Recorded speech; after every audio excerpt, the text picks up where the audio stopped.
Good afternoon, everyone. Good afternoon. Good. I'd like to say it's a pleasure to be here today. This is my warm-up for my Senate and House hearings next week, so I don't want anyone yelling, reclaim my time. So let's start out with Trump accounts. Trump accounts, I believe, are the most important benefit for young people since the GI Bill. Today, the app is now available on all major platforms, bringing the president's vision directly to American homes. Nearly 6 million American children have been signed up for Trump accounts, which will launch on July 4th. And I would encourage all of you to go to trumpaccount.gov to sign up. We had a historic tax filing season. We passed the largest tax cuts in American history. The average refund this filing season is nearly $3,300, an 11% increase from last year. And importantly, very importantly, 62 million returns, 44% claimed at least one of the president's signature tax cuts. No tax on tips, no tax on overtime, the reduced taxes on Social Security benefits. 85% of our seniors paid no taxes, and the auto deductibility on loans for American cars. And to remind everyone, Democrats, every Democrat voted against those programs. We've had sustained and resilient GDP growth. Real GDP has risen 2.6% over the past 4 quarters. Atlanta Fed's GDP now predicts 3.8% for this second quarter.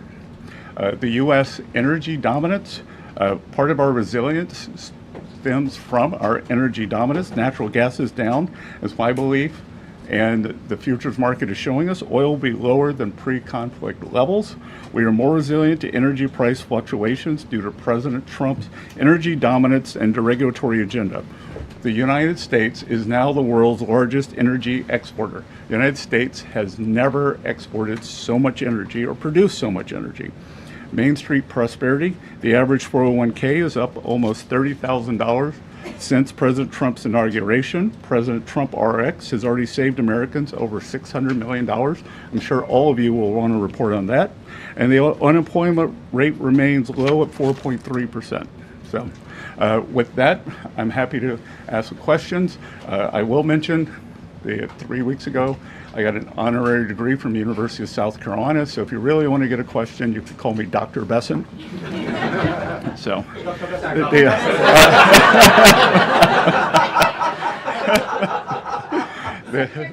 to start with these Trump accounts. You know, there's a lot of people, a lot of working class Americans that maybe don't have the financial expertise when it comes to stock markets and investing in general.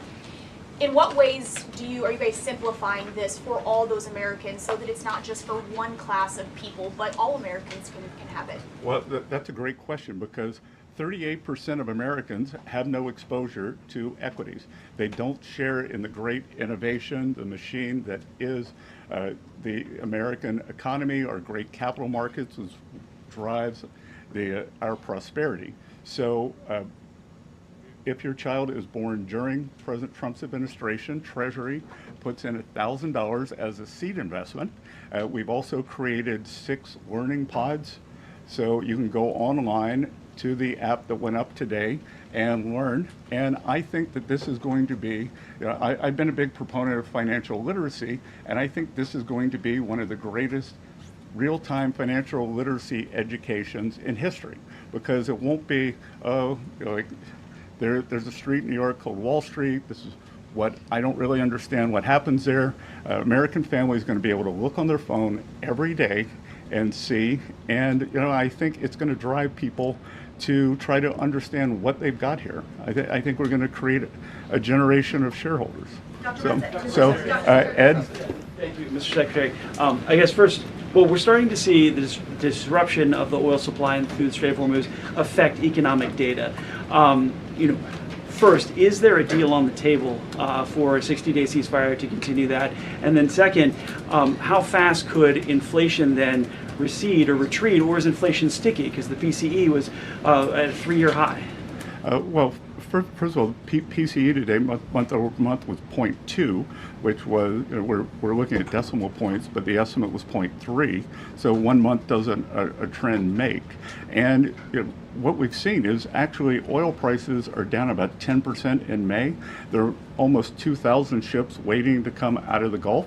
And I think the oil market is going to be very well supplied on the other side of this, and that we could see prices come down very quickly. We saw the UAE leave OPEC.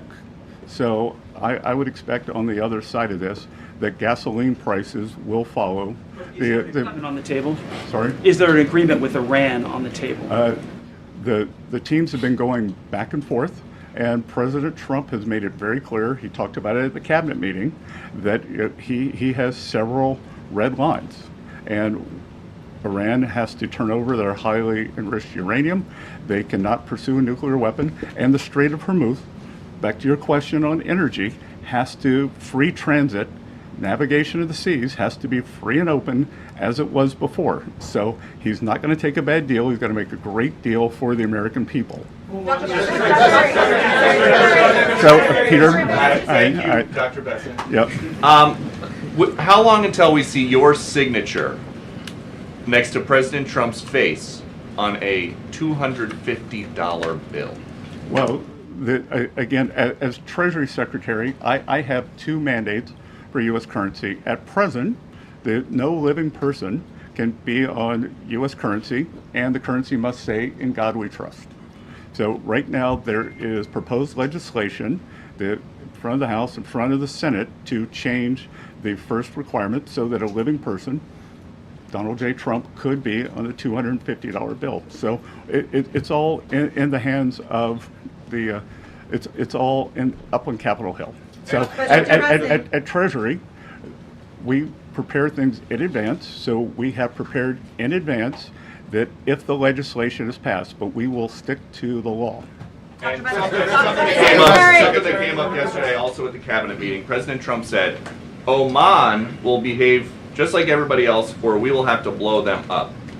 Are you guys back there in the West Wing making plans for a new war with Oman? Again, I think the president wanted to punctuate freedom of navigation in the strait. I had a call with the Omani ambassador this morning, and he assured me that there were no plans for tolling the strait. As he said, our countries have had 200 years of good relations. He wants to have another 200 more. And I told him that this was a non-starter, and he did not want to risk either the Omani individuals or Omani financial institutions getting sanctioned. Dr. Besson. Thank you, Mr. Secretary. Is it in the U.S. interest to waive some sanctions on Iran or to unfreeze some of their assets before Iran has made concrete promises about getting rid of their nuclear program? Again, I'm not going to preview the deal, but I would think that the things would go very slowly in terms of that. So we'll see.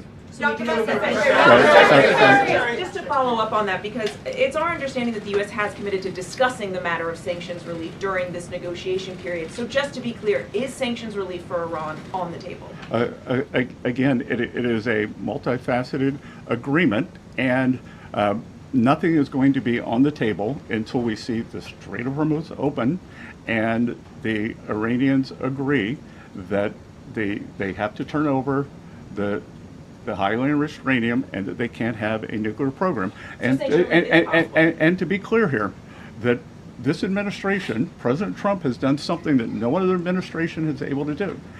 We have gotten the Iranians to talk about their nuclear program and to perhaps commit to not having one. That has never happened before. It had been off the table.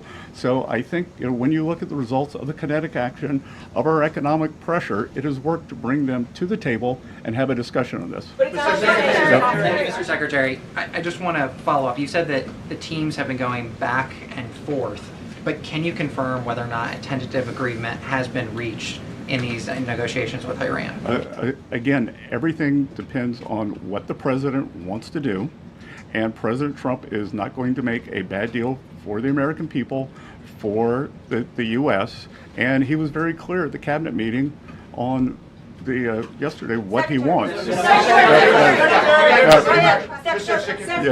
Secretary, Thank you. listen, Dr. Kara from Lindell TV. I'm sorry, did I steal his question? Because I'm not that person. No, it's you. Okay, thank you so much.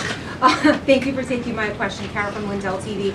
I really wanted to get your thoughts on digital currency. A lot of our viewers are increasingly worried that digital currency could one day be used to track people's spending or limit personal freedom. What's your philosophy on that, and what safeguards is the Treasury and this administration putting in place to make sure new digital payment systems protect Americans' privacy and freedoms in the future? Well, so this administration has been very clear. There will be no central bank digital currency, which I think would be the first step toward tracking. So we have taken that off the table. We've passed stablecoin legislation with bipartisan, and the Clarity Act is now up on the Hill, and I think it has bipartisan support. And the most important thing we can do is to make digital assets come into the United States, make the U.S. the home. Our regulation, our best practices are what will ensure good standards for these. When you look at digital assets, all the nonsense that happens, all the things you read about, that's because it's the wild, wild west offshore, so we got to bring it on shore. So I would encourage the House and the Senate to get clarity done. Jack? A lot of people talking about the IRS settlement, and which has been rolled over now into this weaponization fund over at DOJ. Wanted to get your comment on the decision process, as much as you can tell, how that settlement came to be, how it was rolled over to DOJ, and then the process for for those funds now as it's played out. Good. So thank you for the question. This is going to be the only question I'll take on this matter today. So there's ongoing litigation, so it'd be inappropriate for me to comment. President Trump is a great American who has endured more than 10 years of nonstop harassment and weaponization from the federal and state government actors.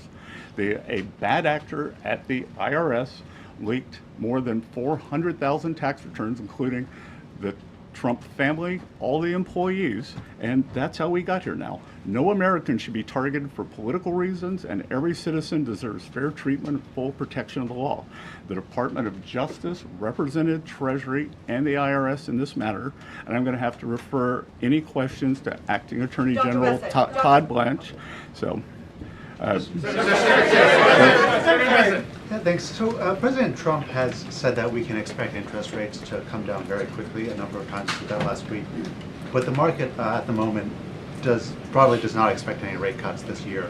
You know, JP Morgan said this, Morgan Stanley, and so on. So who is right, the president or the market? Well, I think, again, I believe that we will get through this challenging period now.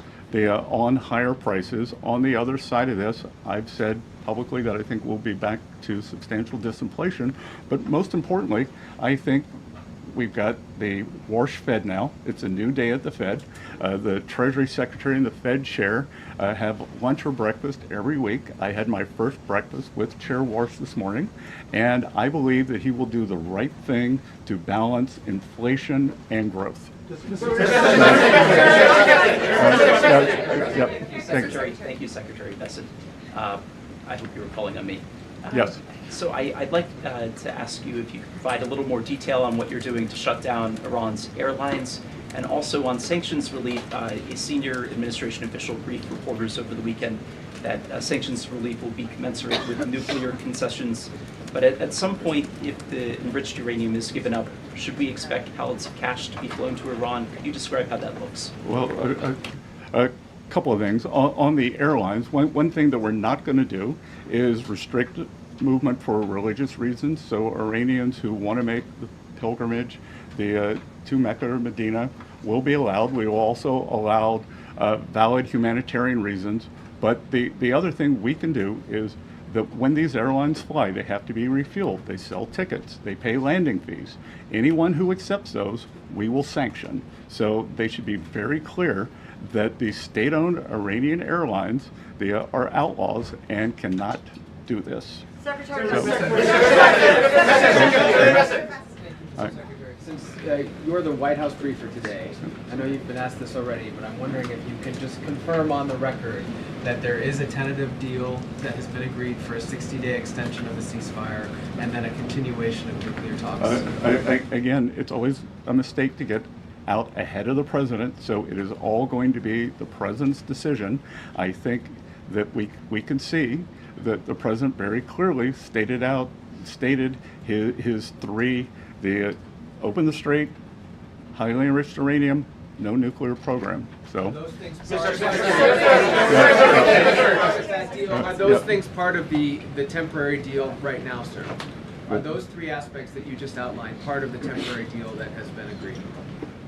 that if there can be no deal without those, why would there be a deal without those? Mr. Secretary, thanks so much for taking the time. President Trump at the cabinet meeting said he thought that reducing fraud would help to balance the budget. You put out the goal of getting the deficit to 3% of GDP. What's your timeline for achieving that?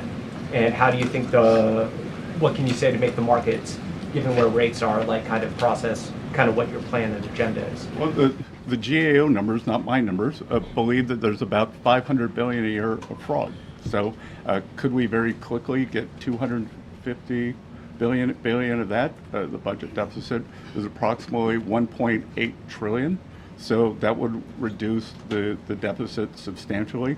If we could get that $500 billion number, I think it would engender confidence. You'd probably also go into a virtuous cycle. As the budget deficit narrowed, interest rates would go down. No one reports it, but last year we actually had a fiscal contraction. Just to remind everyone, we inherited the worst budget deficit in history, when we were not in a recession or not at war, 6.7%. We brought that down to about 5.5 or 5.4% this year. I think we can stay on a good trajectory. Mr. Secretary, without an executive order, does the U.S. government have adequate defenses in place to address the risk created by Anthropic's new AI models? We have great collaboration between all of the labs that have the large language models, but between the U.S. government and the labs. So, Thank you, Mr. Secretary. Yep. Is it me? Okay. Thank you, Mr. Secretary. Appreciate it. First, did you speak with the president before this briefing? Did he show any willingness to this 60-day ceasefire extension? I haven't seen the president today. And then I just want to follow up. When can Americans, the average American, and can the U.S. economy work for the average American without a deal with Iran? Again, I believe we've already seen oil prices come down substantially. We are pumping more oil than we've ever seen before. And as I said, these are short-term challenges that we will get over, and I think we'll move forward. So, in the White? Mr. Secretary, just to follow up. No, in the White. Oh, thank you, Mr. Secretary. Appreciate it. Given how much this upcoming midterm election will hinge on the economy, what did you think about President Trump's comments in the cabinet meeting yesterday saying he didn't care about the midterms? So you're calling President Trump a statesman? You're saying that he is taking a statesman-like position, that he has a core belief, and he believes that the most important thing is for Iran never to have a nuclear weapon. So I believe both things can be true, that we can do well in the midterms, that we perhaps have the makings of a deal here, and I believe that, and look, the economy, that it is challenging now, but unemployment is still low, tax refunds were high, and consumer spending is still quite high. So in my private business over the years, I always looked at what were consumers doing, not what they were saying, and I'm in constant contact with the banks, and every income quintile is still doing well. Amen. Thank you, Mr. Secretary. On the $250 bill, Mr. Secretary, you said the legalities of it are up on Capitol Hill, but I just wonder what your opinion is personally. Do you think it's a good idea for the president to put his face on America? Again, the president doesn't do it. The House and the Senate have to do it. Secretary Bessent, right? Yeah, Secretary Bessent, what are the remaining assurances that President Trump needs to see in order for him to sign off on the agreement with Iran? I don't think it could be clear. You're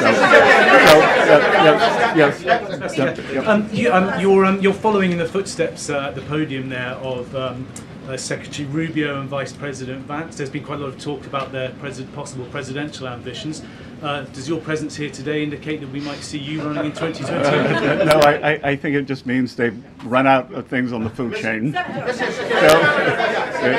There's been some back and forth over the last several days, and also with the U.S. attacking Iranian drones yesterday. This morning, CENTCOM put out a statement that Iran had launched its ballistic missile towards Kuwait, calling it an egregious ceasefire violation.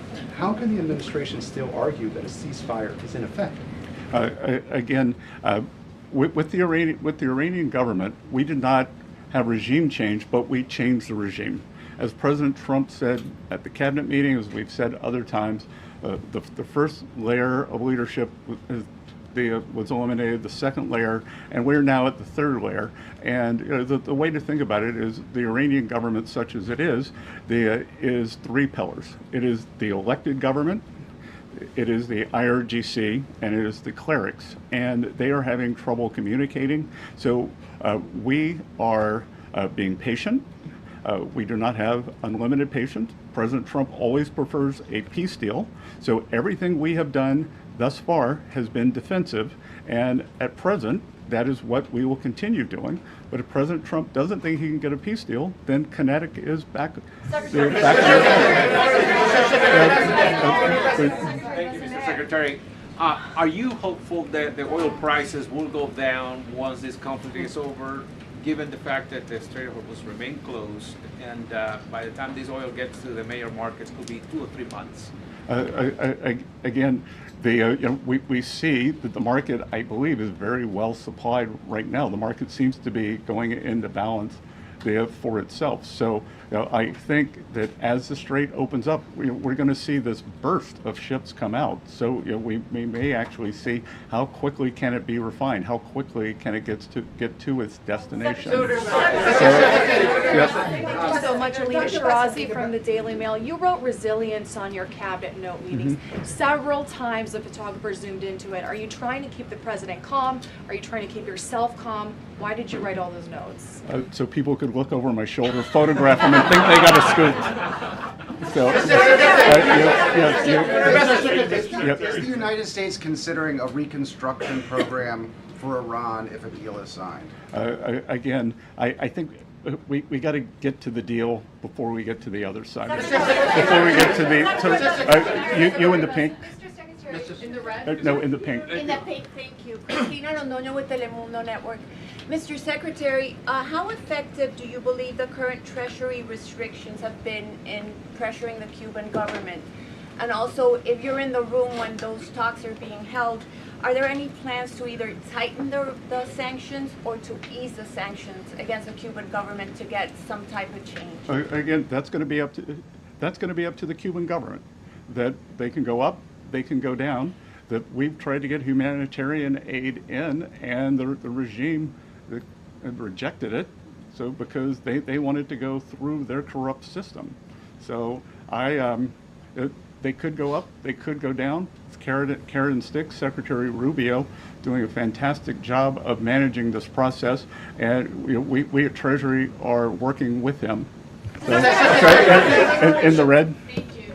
Reagan Reeves with the Daily Caller. I want to ask you about Antifa. In October, the Treasury Department started working with the FBI to investigate who's funding Antifa. Can you give us an update on that investigation? How close are you guys to finding out who's funding Antifa? It is ongoing. We made substantial progress, and I think in the weeks and months ahead, we're going to have a lot to report. One thing that did go underreported that I would point out to all of you is the IRS is now giving guidance on the Form 990, which nonprofits they have to file. And we are going to encourage or demand that nonprofits know their grant recipients. So if a grant recipient is violent, If they are suppressing people's rights, then you are responsible for that. And I think that's a very good first step. Yep. There's new government data that shows that Americans are now saving a smaller share of their incomes than at any time over the past 4 years. Are you seeing signs that American households are dipping into their savings to pay for the higher costs of things like gas and groceries? And does data like that concern you right now? Well, so a lower academic literature would tell you a lower savings rate can mean one of two things. The kind of the doomer view that you took, or that people have more confidence, or it could be something else, because for instance, stock market gains or 401k gains might not show up in savings, so they're looking at that, think that they can draw down their household savings. You're obviously concerned about the risks posed by advanced AI models like Mythos to critical infrastructure. The financial sector is concerned as well. What types of changes are being considered to the AI executive order so it can pass? And do you believe that an AI executive order needs to include the pre-public access for government? Again, we're working very closely with the large language labs. They've been excellent partners, and we are going to get a solution that solves for the maximum calculus. What we want to do, the U.S. is the AI leader in the world. We're an AI superpower. China is second. They are trailing substantially. We want to make sure that we keep that lead. So we are working on the exact calculus between innovation and safety, and we want to optimize for that.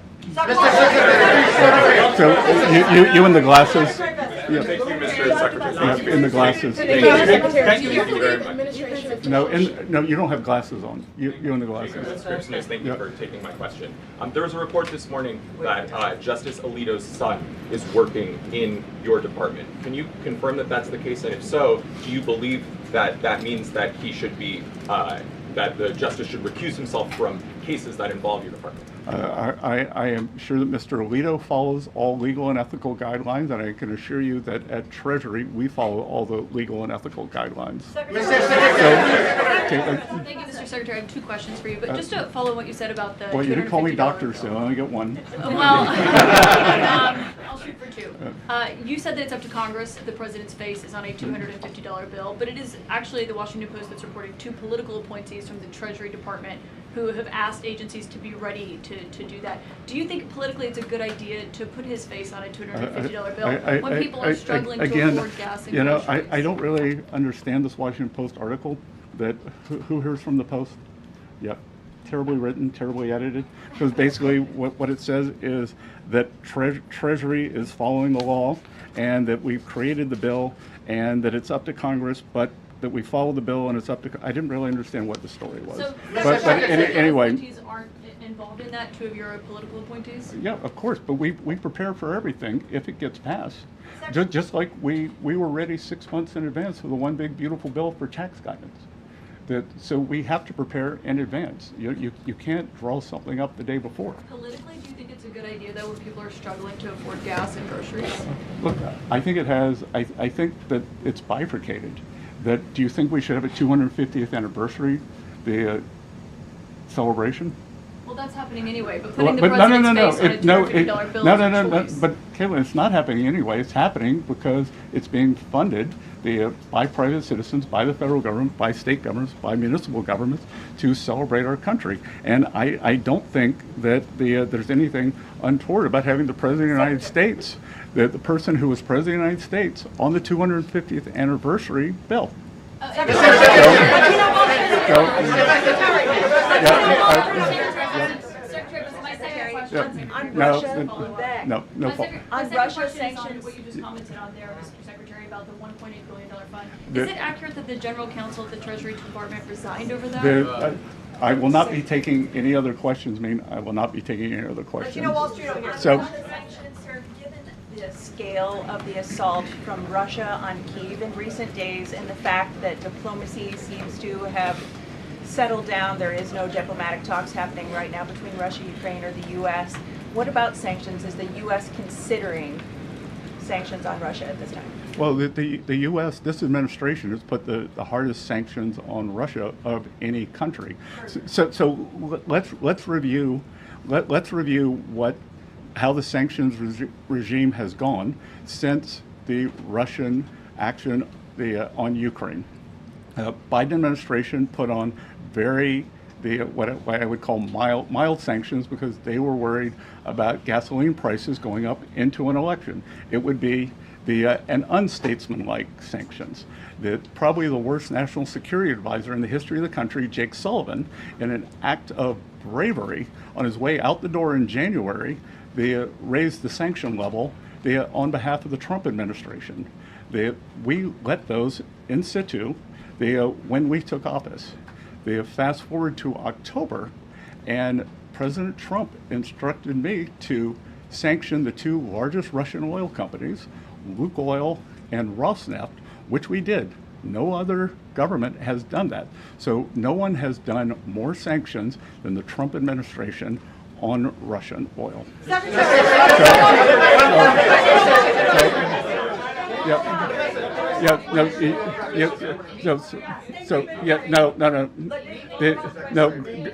No. Here. Who wants to own this? Gray hair.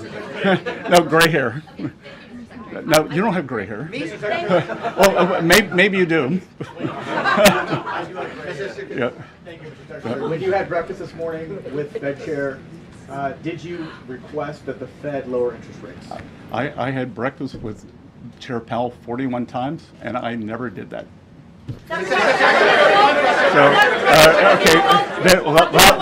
Last question. Thanks, sir.